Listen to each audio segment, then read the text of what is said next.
Om Swastiastu. Jadi di sini kelompok saya telah mendatangi narasumber kita pada sore hari ini, yaitu Bapak Gusti Made Aryana atau yang lebih dikenal dengan nama sebutan Dalang Sembroli. Jadi kami ini berlokasi atau akan berbincang-bincang di daerah Bakti Sragen nih Pak Jero. Jadi langsung saja untuk menghemat waktu, yang akan bertanya sedikit kepada Pak Jero mengenai sebuah seni yang ada di Buleleng puniki, khususnya seni yang Pak Jero sendiri lakoni, yaitu pewayangan ya Pak Jero. Jadi kalau menurut Pak Jero niki sendiri secara umum itu apa sih arti seni dan juga apa sih arti dari seni sakral itu Pak Jero? Kalau dari Tiang sih, seni itu kan udah sering dibahas kan. Banyak juga para ahli yang menerjemahkan seni itu seperti apa. Tapi setelah Tiang lakoni perjalanan di bidang seni ini, kemungkinan pendekatannya seperti ini.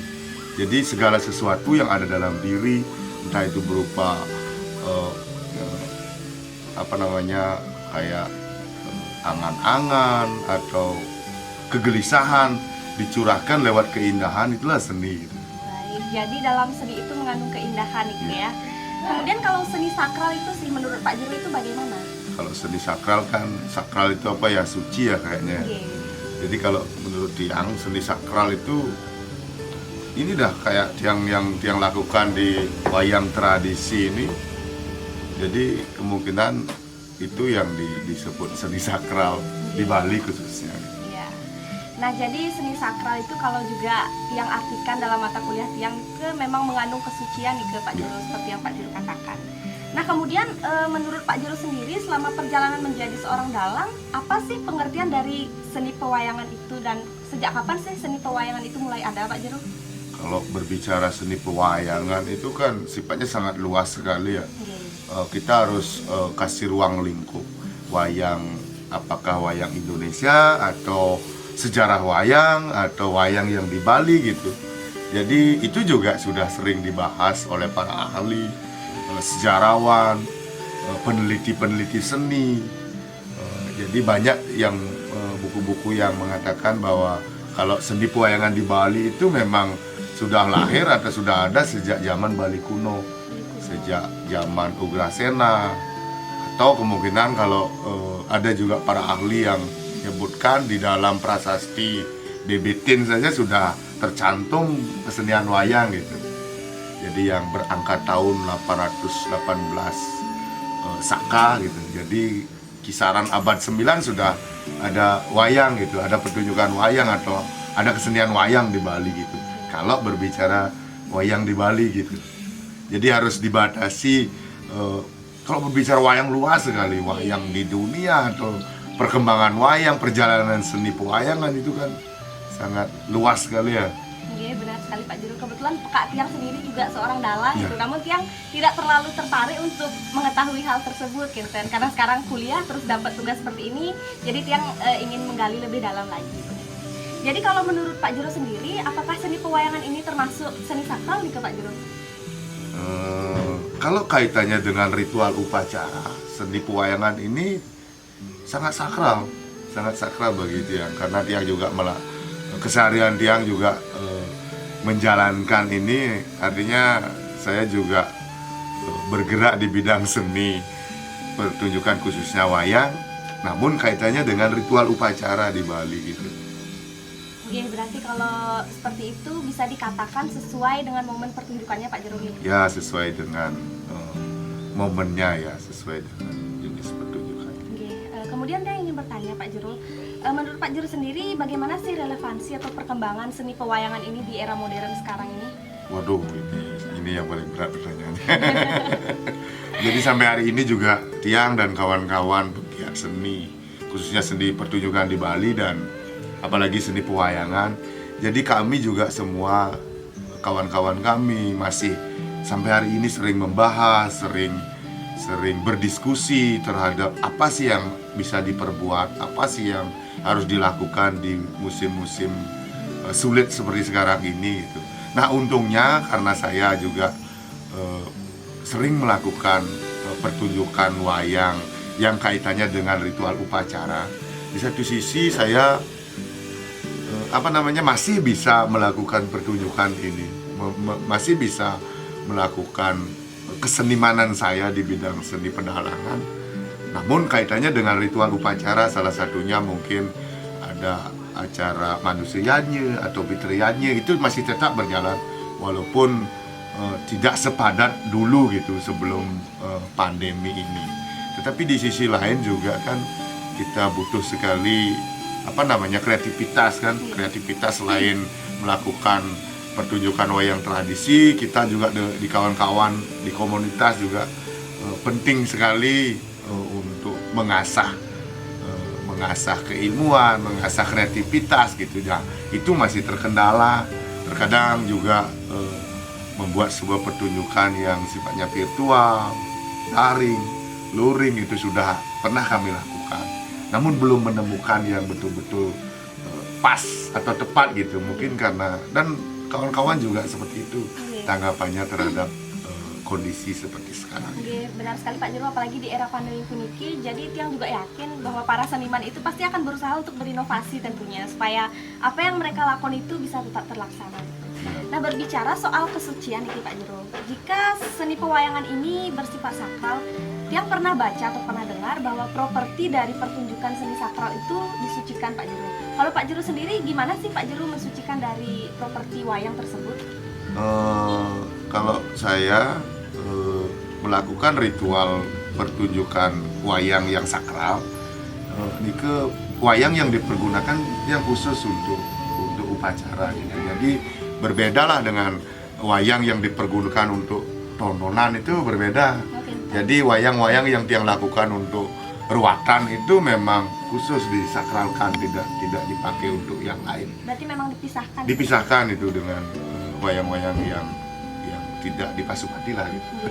Berarti kalau sebelum Pak Jero melaksanakan pertunjukan yang sakral niki, upacara seperti napi Pak Jero, apakah hanya membanten atau bagaimana gitu? Proses upacaranya kan sudah ada sebenarnya, seperti ada prayascita, ada istilahnya ngurip gitu. Jadi awal mula yang menjadi dalang itu kan lewat upacara penyucian diri kan, dekejati atau pawintenan. Nah, sekalianlah waktu itu kita melakukan mesakapan gitu. Apa artinya ya? Kayak kawin dengan wayang gitu. Jadi agar wayang kulit yang tidak ada rohnya itu diyakini nanti ketika kita mempergunakan dalam seni pertunjukan yang sifatnya sakral itu memang betul-betul ada uripnya atau bisa dihidupkan gitu. Ya. Berarti memang benar-benar harus diupacarai terlebih dahulu nih Pak Jero. Ya, lewat prosesi upacara. Kemudian juga Tiang pernah dengar nih ke Pak Jero istilah metaksu dalam pewayangan itu bagaimana maksudnya nih ke Pak Jero? Waduh, niki lagi. Sampai hari ini juga Tiang sampai hari ini juga Tiang masih belum paham sekali apa sih itu taksu gitu. Tetapi seiring perjalanan Tiang melakukan kegiatan di seni pertunjukan khususnya di pewayangan, taksu itu kemungkinan bisa dikaitkan dengan kecerdasan, bisa kemungkinan gini ya, sederhananya ketika kita melakukan pertunjukan pentas. Nah, respon penonton itu sangat positif sekali dengan pertunjukan kita. Nah, itu dikatakanlah, wih ini baru metaksu berarti gitu. Jadi kemungkinan kalau Tiang cermati, keseriusan itu juga disebut penjiwaan yang betul-betul bersungguh-sungguh, kemungkinan itu yang disebut metaksu gitu. Jadi taksu itu tidak semata-mata dia akan datang atau bisa hadir gitu.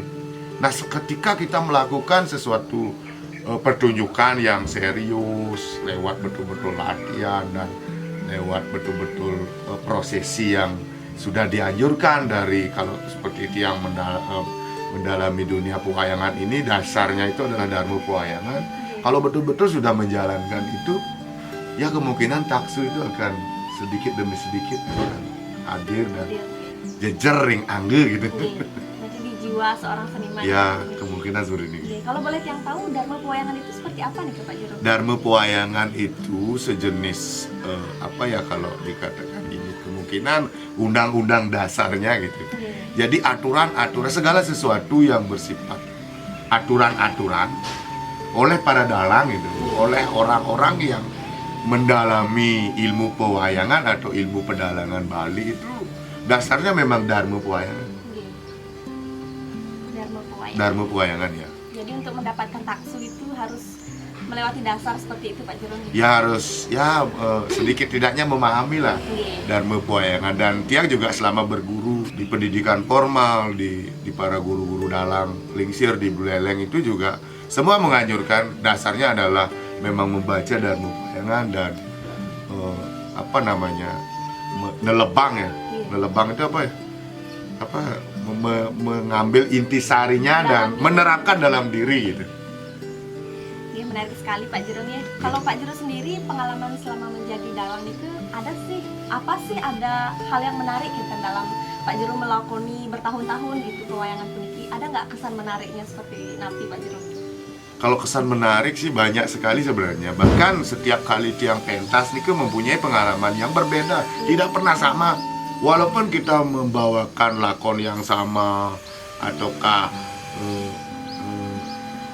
kande-kande yang sama, tetapi di dalam masyarakat yang berbeda kemungkinan saja responnya berbeda. Jadi pengalaman yang Tiang dapatkan itu sangat, intinya sekali gini, selalu mendapatkan pembelajaran di setiap pementasan, tidak ada yang tidak gitu.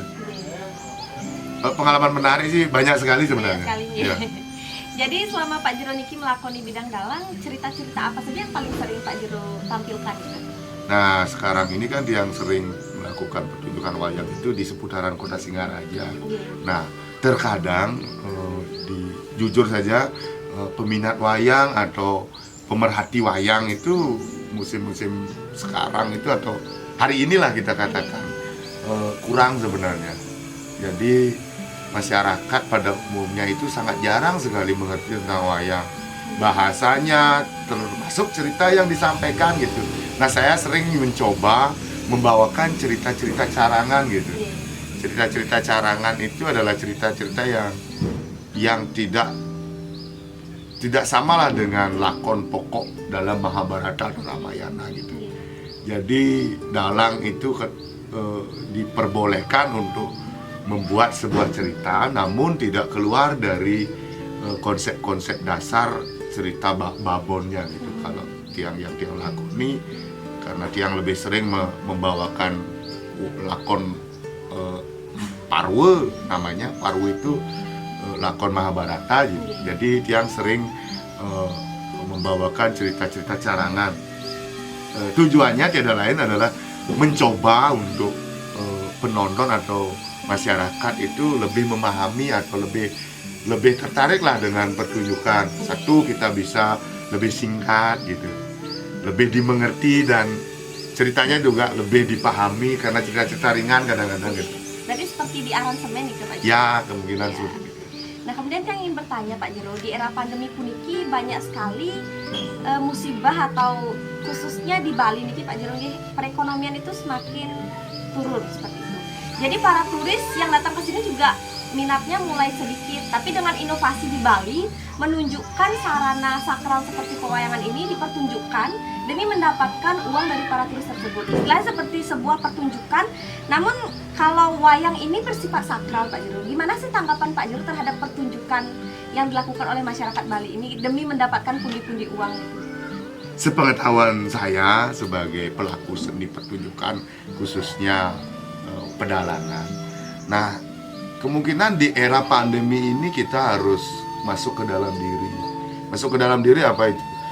Mungkin ini kesempatan kita untuk merenung apa sih kesalahan-kesalahan yang kita pernah perbuat, apa sih kekeliruan yang selama ini sudah berjalan. Karena bagaimana? Sekian tahun di Bali itu mengandalkan sektor pariwisata gitu.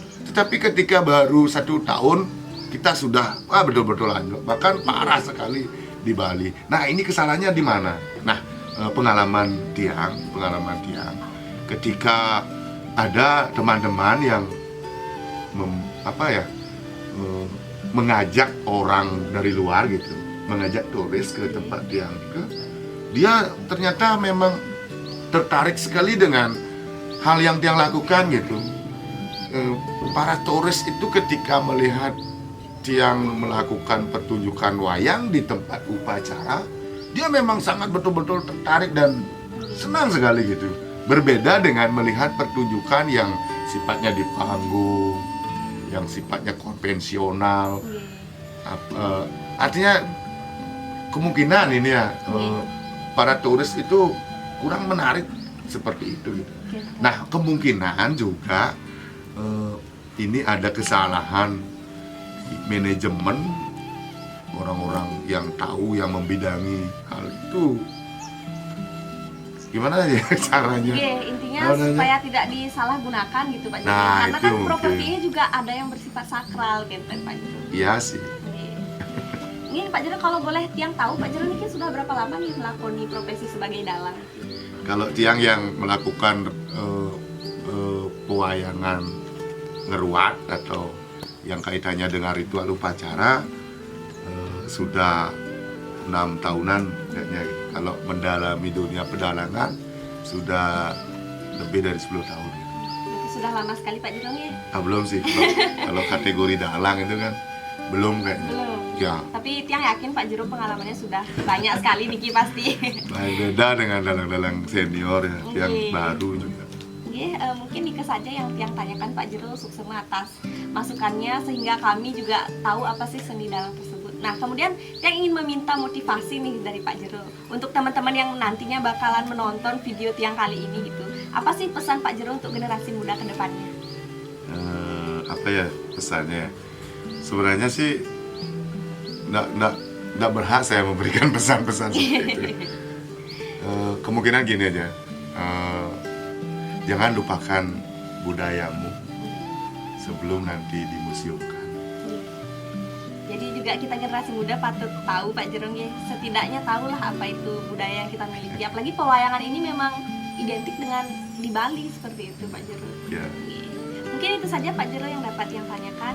Terima kasih atas waktu dan juga cerita menariknya dari Pak Jero yang mengucapkan terima kasih sebesar-besarnya ya. Yes. Baik, demikian teman-teman yang dapat kami wacanakan pada kesempatan kali ini. Apabila ada salah kata kami mohon maaf. Akhir kata kami tutup dengan Parama Santi. Om Santi Santi Santi Om.